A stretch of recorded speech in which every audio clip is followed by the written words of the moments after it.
Bonjour à toutes et à tous. La science est remplie de résultats si étranges qu'ils semblent défier le bon sens. Des vérités prouvées, démontrées, vérifiées 1000 fois et qui pourtant heurtent de plein fouet notre intuition.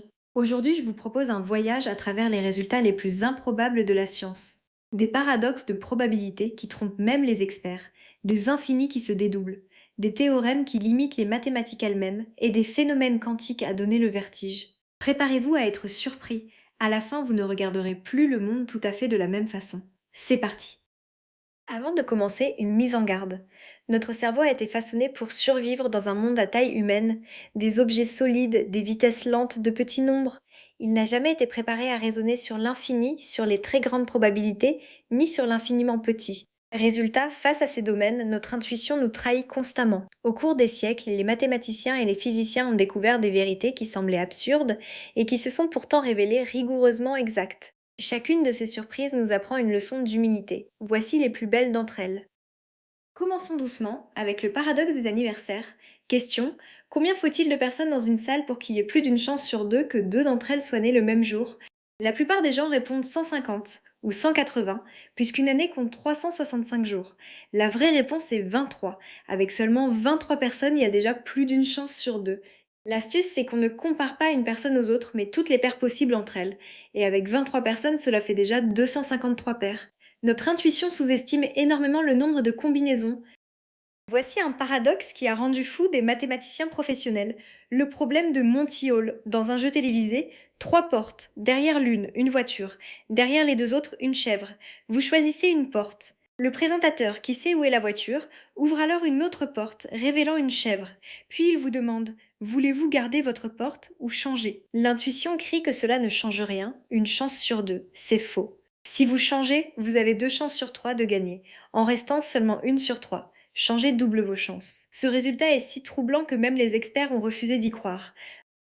Voici une loi qui semble impossible, la loi de Benford. Prenez de grandes listes de nombres issus de la vie réelle. Population des villes, longueur des fleuves, montant de factures. Regardez le premier chiffre de chacun. On s'attendrait à ce que le 1, le 2 et les autres apparaissent aussi souvent. Pas du tout. Le chiffre 1 n'apparaît dans environ 30% des cas, alors que le 9 n'apparaît que dans 5%. Les petits chiffres dominent largement. Cette loi étrange est si fiable qu'elle sert aujourd'hui à détecter les fraudes comptables et les élections truquées.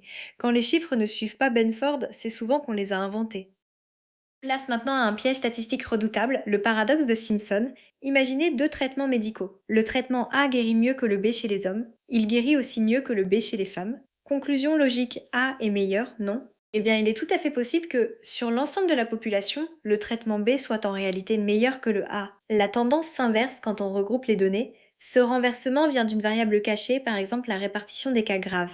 Le paradoxe de Simpson est un avertissement glaçant. Mal regroupé, les statistiques peuvent prouver une chose et son contraire. Entrons dans le monde vertigineux de l'infini avec l'hôtel de Hilbert. Imaginez un hôtel avec une infinité de chambres, tout occupées. Un nouveau client arrive. Complet? Pas du tout. Il suffit de demander à chaque client de se déplacer dans la chambre suivante. Le client de la 1 va en 2, celui de la 2 en 3, et ainsi de suite à l'infini. La chambre numéro 1 se libère. Mieux, on peut même accueillir une infinité de nouveaux clients en envoyant chacun dans une chambre au double de son numéro. Avec l'infini, le tout n'est pas plus grand que la partie, une idée qui a bouleversé les mathématiques. Voici sans doute le résultat le plus stupéfiant de toutes les mathématiques, le paradoxe de Banach-Tarski. Il affirme qu'on peut prendre une boule, la découper en un petit nombre de morceaux, puis, en déplaçant simplement ces morceaux sans les déformer ni les étirer, reconstituer deux boules identiques à la première. Deux pour le prix d'une, cela semble violer toute logique et la conservation de la matière. Le secret, ces morceaux sont si infiniment dentelés qu'ils n'ont plus de volume définissable. C'est un théorème parfaitement démontré, mais impossible à réaliser dans le monde réel, car la matière, elle, est faite d'atomes, un pur vertige mathématique.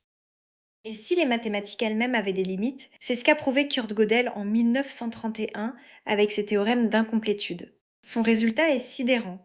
Dans tout système mathématique assez riche, il existera toujours des énoncés vrais, mais qu'il est impossible de démontrer à l'intérieur de ce système. Pire encore, un tel système ne peut pas prouver sa propre cohérence. Le rêve des mathématiciens, celui de tout démontrer à partir de quelques axiomes, s'effondre. La vérité dépasse la démonstration. Ce fut un séisme intellectuel qui a redéfini pour toujours ce que les mathématiques peuvent et ne peuvent pas espérer. Passons à la physique du chaos avec le célèbre effet papillon. En étudiant la météo, le mathématicien Édouard Lorenz découvre une chose troublante. En changeant une donnée de départ de façon infime à la millième décimale près, les prévisions deviennent totalement différentes au bout de quelques jours. D'où l'image, un battement d'ailes de papillon au Brésil pourrait, en théorie, déclencher une tornade au Texas. Ce n'est pas du hasard, les équations sont parfaitement déterministes, mais leur sensibilité aux conditions initiales rend toute prévision à long terme impossible. Voilà pourquoi on ne saura jamais le temps qu'il fera dans un mois. Et si le temps ne s'écoulait pas à la même vitesse pour tout le monde, c'est exactement ce qu'a prouvé Einstein avec la relativité. Plus vous allez vite, plus le temps ralentit pour vous par rapport à quelqu'un resté immobile. À la vitesse de la lumière, le temps s'arrêterait presque. Ce n'est pas une vue de l'esprit, on l'a mesuré. Des horloges atomiques embarquées dans des avions sont revenues légèrement en retard, et les satellites de votre GPS doivent corriger cet effet en permanence, sans quoi votre position serait fausse de plusieurs kilomètres chaque jour. Le temps n'est pas absolu, il est élastique, de quoi donner le vertige. Voici ce qu'Einstein lui-même appelait une action fantôme à distance, l'intrication quantique. Deux particules peuvent être liées de telle façon que, quoi qu'il arrive à l'une, l'autre réagit instantanément, même si elles sont séparées par des années-lumière. Mesurez l'état de la première et vous connaissez aussitôt l'état de la seconde à l'autre bout de l'univers. Einstein refusait d'y croire. Mais des expériences, récompensées par le prix Nobel en 2022, ont tranché. L'intrication est bien réelle. La nature, à son niveau le plus profond, est reliée d'une manière que notre intuition classique est tout simplement incapable de concevoir. Imaginez lancer une balle contre un mur encore et encore. Selon notre monde, elle rebondira toujours. Mais dans le monde quantique, il existe une probabilité infime mais réelle qu'elle traverse le mur, comme par magie, sans le casser. C'est l'effet tunnel. Une particule peut franchir une barrière qu'elle n'a, en théorie, pas assez d'énergie pour franchir. Loin d'être une curiosité, ce phénomène est essentiel. C'est grâce à lui que le Soleil brille, car il permet à ses noyaux de fusionner. Et c'est lui qui exploite certains composants électroniques et microscopes. L'impossible devient possible, simplement parce qu'il n'est pas tout à fait interdit. Terminons le voyage quantique par la plus célèbre des expériences de pensée, le chat de Schrödinger. Imaginez un chat enfermé dans une boîte, avec un dispositif qui dépend d'un atome radioactif. Tant que l'atome n'est pas observé, les lois quantiques disent qu'il est à la fois désintégré et non désintégré, dans une superposition des deux états. Et donc, paradoxalement, le chat serait à la fois mort et vivant tant que personne n'ouvre la boîte. C'est seulement l'observation qui force la nature à choisir. Schrödinger avait imaginé cette histoire pour montrer l'absurdité de la chose. Et pourtant, à l'échelle des particules, cette superposition est bien réelle. Le monde n'est pas fait que de oui ou de non. Voici un résultat magnifique, qui relie le hasard au nombre pi, l'aiguille de Buffon. Au XVIIIe siècle, Buffon imagine ceci. Lancer une aiguille, au hasard, sur un parquet fait de lattes parallèles. Quelle est la probabilité que l'aiguille tombe à cheval sur une rainure? La réponse fait intervenir le nombre pi. Et l'on peut retourner le problème. En lançant l'aiguille des milliers de fois, et en comptant les croisements, on obtient une estimation de pi simplement par le hasard. Le nombre pi qui décrit les cercles surgit là où on ne l'attendait pas du tout, au cœur du pur hasard. La preuve que tout, dans les mathématiques, est secrètement relié. Au fond, pourquoi tous ces résultats nous semblent-ils si improbables? Parce que notre intuition repose sur notre expérience quotidienne, et celle-ci est très limitée. Nous ne croisons jamais l'infini, ni des vitesses proches de la lumière, ni le monde des atomes. Nos ancêtres n'avaient aucun besoin de comprendre ces domaines pour survivre. Alors quand la rigueur des mathématiques ou la précision des expériences nous y conduisent, nous sommes désorientés. La grande leçon est celle-ci. L'intuition est un excellent guide dans le monde familier, mais un très mauvais conseiller aux frontières du réel. Là, seules la logique et l'expérience peuvent nous éclairer.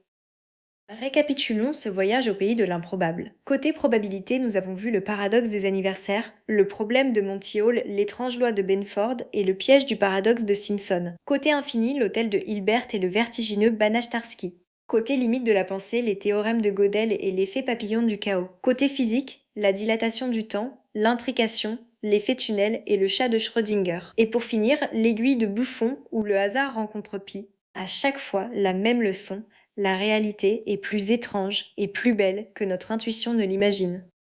Voilà qui conclut notre tour des résultats les plus improbables de la science. J'espère vous avoir donné le vertige et surtout l'envie d'en savoir plus, car chacun de ces résultats cache, derrière son apparente absurdité, une démonstration limpide ou une expérience irréfutable. C'est toute la beauté de la science. Elle nous oblige à dépasser nos préjugés et à accepter le monde tel qu'il est, non tel que nous l'imaginons. Pour aller plus loin, choisissez le paradoxe qui vous a le plus intrigué et creusez-le, vous y trouverez des merveilles. Si cette vidéo vous a plu, partagez-la et abonnez-vous. Merci de m'avoir suivi et à très bientôt.